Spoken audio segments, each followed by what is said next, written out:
नमस्ते बच्चों, आज आपकी 10वीं कक्षा की गणित की कार्यपत्रिका 20 की चर्चा करेंगे। आज आपको जो कार्यपत्रिका मिली है, ये आपका अध्याय हम जो कर रहे थे अर्थमेटिक प्रोग्रेशन यानी समांतर श्रेणी, उसी में आगे की कार्रवाई। आज की हम बात करेंगे कुछ शाब्दिक समस्याओं की। जो वर्ड प्रॉब्लम है उसमें एपी किस तरह से प्रयोग की जाती है। तो यहाँ एक आपको दिखाया गया है, बच्ची बात कर रही है और पूछना चाह रही है कि 2 अंकों की कितनी संख्याएं 3 से विभाज्य है। तो हम 2 अंकों की संख्याएं 3 से देखें तो मतलब 3 की टेबल, 3 का पहाड़ा, 3, 3 एकम 3, 3 दूनी 6, इस तरह से आने वाली संख्याएं उसने पूछा, लेकिन 2 अंकों वाली और कितनी है जो 2 अंकों की सभी संख्याएं। तो यदि हम सभी संख्याओं को लिखेंगे 2 अंकों वाली को, तो ये बहुत ज्यादा समय लेने वाला काम हो जाएगा। इसलिए हम प्रयोग करते हैं अर्थमेटिक प्रोग्रेशन का। किस तरह से, आइए देखें। तो 3 से भाग होने वाली संख्या है, मतलब 3 का पहाड़ा, 3 एकम 3, 3 दूनी 6, 3 तिया 9, 3 चौक 12, 15, 18, इस तरह से करते हुए आगे तक हम जाएं। और बड़ी से बड़ी 2 अंकों की संख्या हो गई 99, वो भी 3 से भाजित होती है। लेकिन उसने कहा 2 अंकों की, तो 3, 6, 9 ये तो 1 अंक की संख्या है, ये तो हम लेंगे नहीं। तो हम कहाँ से आरंभ करेंगे? 12 से, और 12 से लेके कहाँ तक लेंगे? 99 तक। तो हमारा जो 12 है ये पहली संख्या होगी। तो प्रथम पद क्या हो गया? 12, उसके बाद 15, 18, इस तरह से। इन दोनों में जो सार अंतर है, कॉमन डिफरेंस जो हमने पहले पढ़ा है आपके साथ, वो कितना हुआ? 15 में से 12 गए 3। और ऐसे सवालों में यदि 3 से भाग कर रहे हैं तो 3 ही सार्वंतर होगा, 4 से भाज्य है तो 4 ही सार्वंतर होगा, 6 का गुणज है तो 6 ही सार्वंतर होगा। जिसका पहाड़ा पढ़ेंगे उतना ही अंतर से संख्या आएगी। तो आगे यही लिखा है कि पहला पद a और अंतिम पद कितना हो गया? 99। और आपको पता है कि an, nवा पद हम निकालते हैं, हमारे पास फॉर्मूला है a + n-1 इंटू डी। तो उसके लिए d की जरूरत है, d हमने बात की अभी, d कितना हुआ? 3। तो a हुआ 12, d हुआ 3 और nवा पद लास्ट टर्म अंतिम पद वो कितना हुआ? 99। अब हम इसे अपने सूत्र में रखेंगे जो कि यहाँ छपा हुआ है a + n-1 इंटू डी, जो हमने पिछली कक्षाओं में विस्तार से बात की थी इसके बारे में। तो हम लिखेंगे a + n-1 इंटू डी बराबर किसके हो गया? 99 के। आइए इसे थोड़ा यहाँ मोटा मोटा लिख लेते हैं, ये ज्यादा बारीक आपके यहाँ नजर नहीं आ रहा होगा, सीट में बहुत बारीक अक्षर छपे हुए हैं। तो a + n-1 इंटू डी ये आपका nवा पद है, जिसे हम nth क्रम कहते हैं। an से आप इसे सांकेतिक रूप में दिखाते हैं 99। अब a का मान रखें 12, n ऐसे का ऐसा, और d का मान कितना है? 3 बराबर 99। n-1 इंटू 3, जो ये आपका 3 गुना है n-1, इसको यहीं छोड़ देते हैं और 12 को उधर ले जाएंगे दाईं तरफ, तो ये क्या हो जाएगा? 99 - 12। 9 में से 2 गया 7, 9 में से 1 गया 8, 87। अब 3 यहाँ गुना हो रहा है n-1 के साथ, तो उधर जाकर 3 87 को भाग करेगा। तो 87 भाग में 3, 87 को 3 से डिवाइड करेंगे, ये कितना हुआ? 29, 3 दूनी 6 और 3 नीम 27। ऐसे आप आराम से भाग कर लेते होंगे। n-1 की वैल्यू 29 है, हमें n निकालना है, तो -1 उधर जाएगा तो कितना हो जाएगा? +1। यहाँ लिख लेते हैं थोड़ी सी जगह बनाकर। तो 29 + 1 कितना हो गया? 30। बस यही सवाल में यहाँ लिखा हुआ था, जो आपको यहाँ करके दिया हुआ है, ये सारा सवाल यहाँ पर आपके पास था। तो n बराबर कितना हो गया? 30, जिसे हमने थोड़ा सा अलग रंग से यहाँ लिख दिया है ना आसान। तो इस प्रकार हम समांतर श्रेणी की मदद से बता सकते हैं कि 2 अंकों की कुल कितनी संख्याएं होती हैं? 30, जो 3 से विभाजित होती है। ये सवाल अभ्यास के लिए आप अलग अलग अंकों से कर सकते हैं, 4 से विभाज्य, 5 से विभाज्य। आपकी पुस्तक में भी ऐसे कई सवाल है, यहाँ भी 1-2 अभ्यास के लिए होंगे, उसकी चर्चा हम करेंगे। आगे बढ़ते हैं। यदि एक फुलवारी में पहली पंक्ति में 23 सूरजमुखी के पौधे हैं, पहली पंक्ति में कितना है? 23। प्रत्येक आगामी उसके बाद आने वाली पंक्ति में 2 पौधे कम हो जाते हैं, तो कितने का अंतर आया? 2 का। ऐसे सवाल पढ़ते हुए आप इन बातों को ध्यान रखें कि हम क्या क्या मेन बातें पढ़ रहे हैं। फूलों की 10वीं पंक्ति, तो पहली पंक्ति मतलब पहला पद, 2 कम होना, ये आपका हुआ सार अंतर, डी मतलब -2, और 10वीं पंक्ति मतलब 10वां पद। तो कुल मिला के ये बातें निकल के आई कि पहली पंक्ति मतलब पहला पद मतलब 23 फूल, दूसरी पंक्ति में 2 कम करें तो 23 में से 2 कम किया 21 फूल, तीसरी पंक्ति में फिर 2 कम कर दिए 19 फूल, 19 के बाद 17, 15, ऐसे कम करते करते करते जाना है। तो पूछा 10वीं पंक्ति में कितने फूल होंगे, तो 10वीं मतलब वो nवां पद हो गया। तो हमारे पास वैल्यू क्या क्या हुई, n की वैल्यू 10, प्रथम पद a कितना हुआ 23, n हो गया 10, ये आपके पास, और a हमें पता ही है 23, और हमें निकालना है 10वां मतलब a10। तो an का फॉर्मूला आप यूज करेंगे, a + n - 1 × d, a के स्थान पर रखेंगे 23 जमा n के स्थान पर 10 घटा 1 और d के स्थान पर -2, d कितना है यह दिया हुआ है -2, ये आपके पास दिया हुआ था।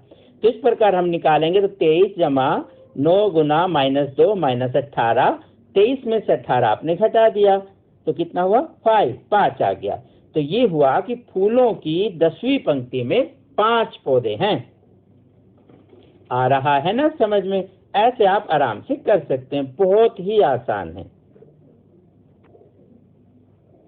आगे बढ़ें। आगे बढ़ने पर एक और उदाहरण आपको मिलता है, एक त्रिभुज के कोण एपी मतलब अरिथमेटिक प्रोग्रेशन समांतर श्रेणी, जो चैप्टर हम पढ़ रहे हैं इसमें सभी समान अंतर से होता है, जो भी क्रम हमारे पास मिलता है। सबसे बड़ा सबसे छोटे कोण का दुगना है, ये उसने एक बात बताई, इस पे थोड़ा सा हम अंडरलाइन करेंगे, गौर करेंगे कि सबसे बड़ा जो है वो सबसे छोटे कोण का दुगना है। त्रिभुज के सभी कोण ज्ञात करने हैं। तो हमें देखा हमारे पास जो कोण है, जो भी आप त्रिभुज लेते हैं 3 कोण हुए ABC, हम ये 3 कोण लेते हैं A, B और C।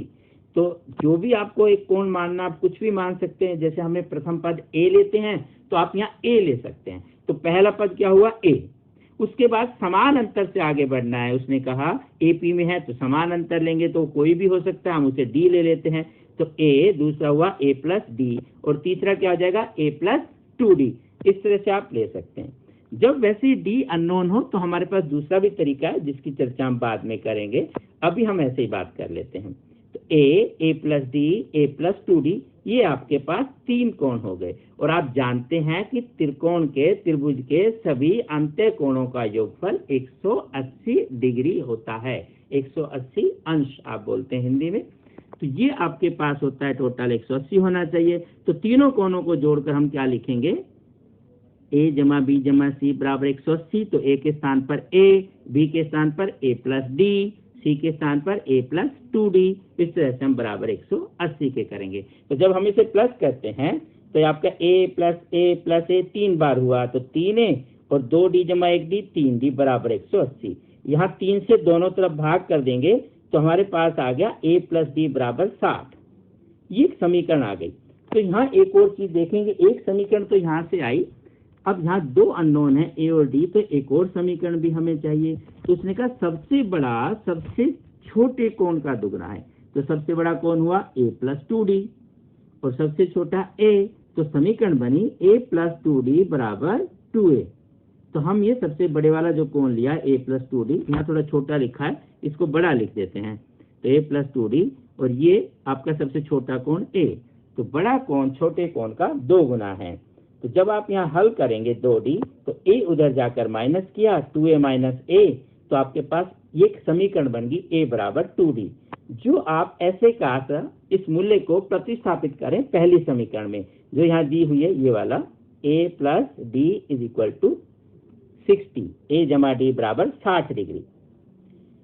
ये थोड़ा और बड़ा लिख देते हैं, बहुत छोटे छोटे अक्षर, आपको हो सकता है देखने में परेशानी हो, इसलिए यहाँ रीराइट कर दिया इसे थोड़ा सा। तो आप A के स्थान पर क्या लिखेंगे 2D, 1D आपको यहाँ पर है ही पहले ही, तो 3D बराबर 60। तो D की वैल्यू 3 से इधर जाके भाग करेंगे तो D आ गया 20 डिग्री। तो आपके पास D भी आ गया, तो यहाँ A निकाल सकते हैं। A पहले है 2 गुना में D, तो 2 गुना 20 मतलब 40, तो A हो जाएगा 40। जैसे आपने 40 लिखा, अगले वाला उसमें 20 जोड़ेंगे 60, उससे अगला कोण फिर 20 जोड़ दें 80। तो इस प्रकार हम कहेंगे कि इस त्रिभुज के जो कोण हैं अंत्य कोण, वो 40, 60 और 80 है। आप ये भी चेक कर सकते हैं कि सबसे बड़े वाला कोण 80 है और सबसे छोटे वाला 40। तो वो इसका 2 गुना ही है। इस प्रकार ये दिए हुए शाब्दिक समस्या की कंडीशन को भी संतुष्ट करता है, ऐसा हम देख सकते हैं। अब हमसे अभ्यास के कुछ प्रश्न पूछे गए आपसे कि राम ने साल के, ये नजर आ रहा है आपको? बहुत ज्यादा छोटे छोटे अक्षर हैं, हमने काफी बड़ा भी करें, इसे और भी बड़ा कर सकते हैं, ऐसे देखो आप थोड़ा सा पढ़ सकते हैं, या फिर ऐसा करते हैं इसे दोबारा से लिख लेते हैं। ठीक है, ये लो, राम ने साल के पहले सप्ताह में 5 रुपए की बचत की और फिर साप्ताहिक बचत में 1 रुपया 75 पैसे की वृद्धि की। अगर nth सप्ताह में, एनवा जो भी आपका हफ्ता है, उसने nth लिख दिया, कोई बात नहीं, एनवा सप्ताह जो भी है उसकी साप्ताहिक बचत 20 रुपया 75 पैसा है। यहाँ ₹20.75, तो रुपए और पैसे ऐसे बोल सकते हैं, रुपीज बोलेंगे तो 20.75 हो जाती है। एन ज्ञात करना है, तो हमें क्या ढूंढना है, क्या क्या गिवन है, क्या दिया हुआ है सवाल में। पहले सप्ताह, तो पहला पद कितना, 5 रुपए की बचत, तो A5 हो गया। ऐसे आप सवाल में से ढूंढ ढूंढ के निकालेंगे, तो ऐसे आसान हो जाएगा। साप्ताहिक बचत में वृद्धि, वृद्धि मतलब हर बार बढ़ रहा है, कितना, 1 रुपया 75 पैसा, 1.75, 1.75, ये आपका डी हो गया, सारवंतर डी लिखते हैं आप। nth एनवा, तो एन मतलब वो हमें ज्ञात करना है, वो कोई भी पद हो सकता है, और उसकी साप्ताहिक बचत, तो एनवे पद में क्या बचत है, तो ए एन दिया हुआ है, ये ए ध्यान रखेंगे, एन नहीं है, ए एन है, ए एन हो गया 20.75। तो ए एन हमारे पास सूत्र आपके पास होता है a plus n minus 1 into d, a जमा एन घटा 1 और डी से गुना करते हैं। अब तो आपको अच्छे से ये सूत्र याद हो गया होगा, जितने भी सवाल करें आप इस सूत्र को बार बार लिखें तो आपको वैसे याद हो जाएगा बहुत ही आसानी से। और ये हमारे पास मान दिया हुआ है ₹20.75, तो हमने यहाँ सिर्फ संख्या लिख दी, रुपीज हम लास्ट में वापस से लिख लेंगे, तो हमने अंक लिख लिया यहाँ पर कि 20.75 का मान है ए एन। ए के स्थान पर 5 रुपए हम छोड़ चुके हैं, पहले ही सबके छोड़ दिए, लास्ट में बाद में लिखेंगे, बाद में जरूर रुपीज में लिखना, नहीं तो गलत हो जाएगा अगर कहीं पूछता है तो, बट क्योंकि यहाँ एन पूछा है तो आपको जरूरत नहीं पड़ेगी। तो 5 प्लस एन माइनस 1, डी की वैल्यू 1.75 बराबर 20.75। 5 इधर जमा हो रहा है, इधर जाकर घटा हो जाएगा, तो 20 में से 5 घटा देंगे, सिंपल 15, बाकी तो दशमलव कैसे 7.5 आ गया। अब n माइनस 1 के साथ जो गुना हो रहा है 1.75, ये उधर जाकर भाग होगा, इधर लिख लेते हैं थोड़ा सा जगह बनाकर। अब आराम से देखें, दशमलव की दाहिनी ओर ऊपर भी ही 2 अंक है, नीचे भी 2 अंक है। आप चाहें तो यहाँ दशमलव से दशमलव कैंसिल करें या छोड़ दें, क्योंकि आप इसे 1575 यानी ऊपर पूरा 1575, नीचे 175 पढ़ सकते हैं, क्योंकि 2 स्थानों के बाद यहाँ दशमलव है, 2 स्थानों के बाद यहाँ दशमलव, तो दशमलव को आप छोड़ दीजिए, आसानी से हो जाएगा। तो दशमलव को भूल जाएं और 5 से भाग कर लेते हैं। 5 का पढ़ा पड़े, 5 या 15 और 2 25, 5 पंजे 25, ऐसे आराम से ऊपर 5 या 15, 5 एकम 5, 2 2 25, 5 पंजे 25, फिर जाएगा और फिर 5 से चला जाता है, 5 7 35 और ये आएगा 5 1 30, 1 15, 5 या 15, इस तरह से आप करेंगे। अच्छा, ये तो अब भी भाग जा रहा है, तो 63/7, तो 7 का पहाड़ा पड़ेंगे, तो 7 निम 63, तो n माइनस 1 बराबर हो गया 9, तो n की वैल्यू हुई 9 + 1, 9 जमा 1 10। इसका अर्थ हुआ कि 10वां सप्ताह, जब 10 सप्ताह हो जाएंगे, 10th वीक जो आएगा, तब उसकी बचत 20 रुपया 75 पैसे हो जाएगी इस प्रश्न के अनुसार। इस तरह हम शाब्दिक समस्याओं में समांतर श्रेणी के सूत्र का प्रयोग करते हैं। आइए अभ्यास में एक और सवाल दिया हुआ है, वो भी करें। 10 से 250 के बीच कितनी संख्याएं 4 से विभाज्य हैं? ये बिल्कुल वैसा ही सवाल है जैसा अभी हमने स्टार्ट किया था। तो 10 से 250 के बीच पहला काम है, 4 से भाग होने वाले कौन सी संख्याएं होती है? 4 के पहाड़े में आने वाली, तो 4 8 12 16, ऐसे आप पहाड़ा लिख सकते हैं। अब देखते हैं सवाल में कौन सी पूछी है। उसने कहा 10 से और 250 के बीच, 250 के बीच, हम आम बोलचाल में 250 बोल देते हैं, गणित की भाषा में पूरा बोले 250। तो 10 और इसके बीच, इसका मतलब 10 से बड़ा और 250 से छोटा। तो 10 से बड़ा यहाँ कौन सा? तो 4 और 8 को तो छोड़ ही देना चाहिए, ये तो 10 से बड़े हैं नहीं, तो सिर्फ क्या हुआ 12 से स्टार्ट हुआ, तो 12, 16 फिर ऐसे आगे बढ़ते जाएंगे, लास्ट में कहाँ रुकेंगे 250 के आसपास का नंबर, और बीच मतलब उससे पहले ही चाहिए। और रफ में 250 को भाग करके देख लेते हैं। प्रथम पद तो पता चल गया कि ए पहला पद है जहां से संख्याएं आरंभ होंगी। 250 को हमने 4 से भाग किया, 4 6 24, माइनस करते हैं, फिर 5 में 4 गया 1, ऊपर से 0, 10, 4 दूनी 8 और 2 बच गया, मतलब पूरा भाग नहीं जाता है, तो ये 62 तक ऐसे चला गया। इसका मतलब 250 तक। वैसे अगर हम बात करें 250 तक, तो 4 से भाग होने वाली कुल 62 संख्याएं होती हैं, और यहाँ क्योंकि शेषफल 2 बच गया, इसका मतलब 250 से 2 कम पे रुक जाएंगे। तो 250 में से 2 कम करें 248, तो लास्ट जो संख्या हुई हमारे पास, जो 250 से पहले संख्या है जो 4 से भाग हो रही है, वो कौन सी हुई 248। तो एपी की दृष्टि से अभी हमें जो ज्ञात करना है, तो ए हमारे पास कितना हुआ 12, डी क्या हुआ 12 और 16 का अंतर, तो 16 में से 12 घटाएंगे 4, और 248 को क्या बोलेंगे एनवा पद, ये हमारा एनएस टर्म हो गया। डी हमारे पास जितने से भाग कर रहे हैं वो डी है, कितनी संख्याएं मतलब एन पूछा है उसने, कितनी संख्याएं का मतलब एन, और डी कितना है तो 4 से भाग। थोड़ी देर पहले भी हमने बात की थी कि 3 से भाग करें 4 से भाग, तो अंतर तो वही रहता है, तो डी यहाँ पर वही होता है जो सवाल में दिया होता है कि कितने से विभाज्य है। तो यहाँ ए, डी और एन हमें ज्ञात करना है। ए एन दिया हुआ है, ए एन का फॉर्मूला आपको अच्छे से याद हो चुका है, a plus n minus 1 into d, सब बात बस ऐसे दोहराते रहें। ए 12, डी 4 और ए एन हो गया 248। फॉर्मूला लिखेंगे और फॉर्मूले में वैल्यू पुट कर देंगे, तो ए एन है आपके पास a plus n minus 1 into d, और इसका मान दिया हुआ है 248। तो ए के स्थान पर क्या लिखेंगे 12, एन माइनस 1 ऐसे कैसा, और डी के स्थान पर 4 बराबर 248। अभी n माइनस 1 गुना 4 को छोड़ देते हैं, 12 को इधर ले आते हैं, इधर ले जाकर 12 हो जाएगा माइनस का, तो 248 माइनस 12, ये आपके पास इधर हमने साफ कर दिया बोर्ड को, यहाँ लिख लेते हैं 236। तो n माइनस 1 निकालेंगे तो 4 से फिर इधर क्या करेंगे भाग करेंगे, क्योंकि वो इधर गुना हो रहा है। 4 से भाग करें 4 का पहाड़ा, तो 4 पंजे 20, 3 36, 4 निम 36, 59 आ गया। n की वैल्यू हुई 59 जमा 1 बराबर 60।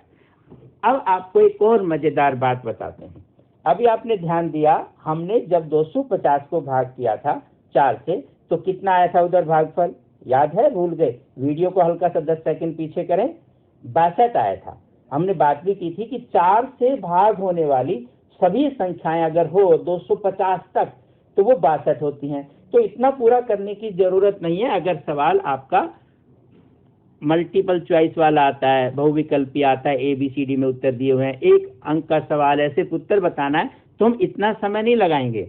हम वही देखेंगे 250 को 4 से भाग किया 62, 62 आ गया, तो सभी संख्याएं 62 हैं, और 4 और 8 दो अंकों की संख्याएं नहीं थी, तो 2 संख्या हमने शुरुआत में कट कर दी, तो 62 में से 2 घटाएं कितना आया 60, ये भी 60 ही आया। तो इतना लंबा जाने की जरूरत भी नहीं है, लेकिन अगर 2-3 नंबर का सवाल है तो कभी कभी जरूरत पड़ जाती कि पूरा करें, बट 2 का भी हो, अगर आप पूरा वैसे लिखते हैं कि 250 तक ये कुल 62 नंबर होते हैं, 2 अंक या हमने 4 और 8 छोड़ दिए हैं, तो कुल अंक कितने बचे 60, तो भी आपका सवाल सही ही माना जाएगा। तो हमें देखना है कि कई सवाल जरूरी नहीं है कि हम लंबे लंबे तरीके से करें, आप उसे आसानी से छोटा भी कर सकते हैं। आगे चलें, एक और एक अंतिम सवाल आज का आपका, चतुर्भुज के चारों कोण एपी में हैं, समांतर श्रेणी, जिनका सार्व अंतर 10 डिग्री है, 10 अंश का कोण है जिनका अंतर, इनके मान ज्ञात करने हैं। चतुर्भुज के सभी कोणों का योगफल हमें पता होगा, पहला कोण कौन सा है वो नहीं पता, कुछ भी मान लेते हैं, तो हम सबसे छोटे से मानना आरंभ कर लेते हैं। माना सबसे छोटा कोण या प्रथम कोण ABCD ऐसे भी लिख सकते हैं आप, जैसे इसने त्रिभुज में लिखा था, आप कैसा भी कर सकते हैं। तो प्रथम कोण A मान लिया हमने, तो बाकी जो 3 बचेंगे वो क्या होंगे 10-10 के अंतर से बढ़ते जाएंगे। तो जो दूसरा कोण होगा वो A जमा 10, फिर तीसरा होगा और 10 बढ़ा दो, 10 में 10 बढ़ाएं तो 20 हो गया, फिर 20 में 10 बढ़ा दो तो A प्लस 30, क्योंकि हमारे पास D कितना दिया हुआ है 10, तो सार्व अंतर जो D है वो 10 है, जो A है वो हमने प्रथम पद मान ही लिया है। अब चारों कोणों का योगफल होता है, बताइए, बिल्कुल सही 360, आपको तो अच्छे से याद है सब कुछ। तो अब हम सारों को जोड़ देंगे। तो a जमा 10, a जमा 20, a जमा 30 बराबर 360। a जोड़ें 1 2 3 4 a हो गया है, और 30 20 50 और 10 कितना हो गया 60 बराबर 360। अब 60 को उधर ले जाके आप माइनस किया तो कितना हो गया 300, और 4 गुना हो रहा है तो यहाँ भाग हो जाएगा, हमारे पास आया 75 डिग्री। तो a का मान आ गया 75, 75। तो पहला जो कोण है सबसे छोटा वो 75 हो गया। अगला इसमें 10 जोड़ दो, तो आप पूरा ऐसे लिख के भी दिखा सकते हो 75 जमा 10, नहीं तो आप सीधा लिख सकते हैं पहला कोण 75, दूसरा 75 जमा 85, फिर से 85 में 10 जोड़ें 95, फिर 95 में 10 जोड़ें 105। तो इस प्रकार ये 4 कोण हुए 75, 85, 95 और 105 डिग्री। आप थोड़ा चेक भी कर सकते हैं सारे 10-10 के अंतर से है, बिल्कुल है। क्या सबका जोड़ 360 आता है? ऐसा इसलिए चेक कर लेते हैं कि जल्दबाजी में हमसे कोई गलती तो नहीं हो गई। अगर दोनों बातें सही हैं तो हमें उत्तर भी यहीं जांच लेते हैं कि हमारा उत्तर सही है। तो प्यारे बच्चों, ये थी आपकी आज की कार्यपत्रिका। मुझे पूर्ण विश्वास है आपने अच्छे से समझी होगी। एक बार इसका अभ्यास जरूर करें, ये बहुत ही महत्वपूर्ण है आपकी परीक्षा की दृष्टि से। अच्छे से अभ्यास करते रहें। गणित में अभ्यास ही एक ऐसा है जो आपको सफलता की ओर ले जाता है। स्वस्थ रहें, प्रसन्न रहें। फिर मिलते हैं अगली कार्यपत्रिका के साथ।